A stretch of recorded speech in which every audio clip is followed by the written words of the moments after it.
Riding today is fantastic. It's not too hot, the sun's in your face, you've got the wind blowing.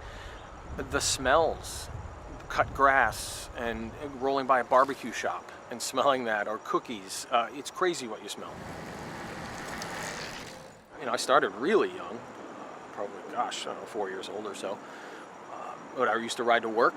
That was my transportation until I got a car for years and years. The thing about being in a car is you disconnect yourself. You can't disconnect yourself on a bicycle in traffic. You can't. And you are no longer the top dog. And that's really important. I actually think that feeling is important to help you make you a better driver, because you're more aware of what's around you in the world. I love riding, and I want to share that love. So I founded Maverick Charities to give back, to expand opportunity for other folks. We partner with organizations who help incarcerated folks who are coming out of incarceration get back on their feet, and some of them can't have licenses.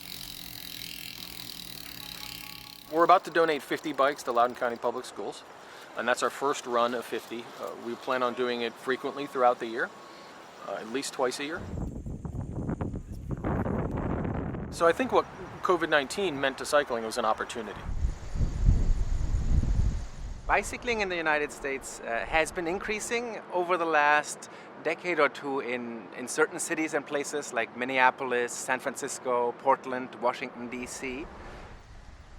Bicycling has gotten an additional boost by a very unfortunate event, which is the COVID crisis.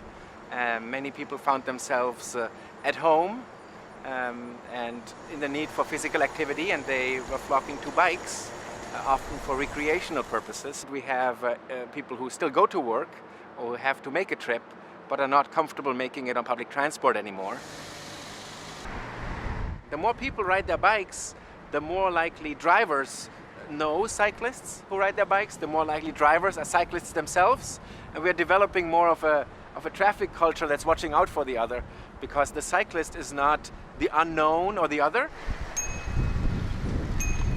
but it may be your friend or your work colleague, and you can sort of relate to the people who are on bikes. So I think it's changing the traffic culture. About 40% of all trips that are taken a day are shorter than 2 miles. And so a trip is from one place, from your home to work, for example, is a trip, or from your work to grabbing lunch. These are very bikeable distances. So there's a great potential, especially in cities, to move some of these trips away from cars. The more the community rides, the more the community will enjoy riding together. In the end, it brings us closer together. That's what bicycles do. They enable the world and they bring us closer together.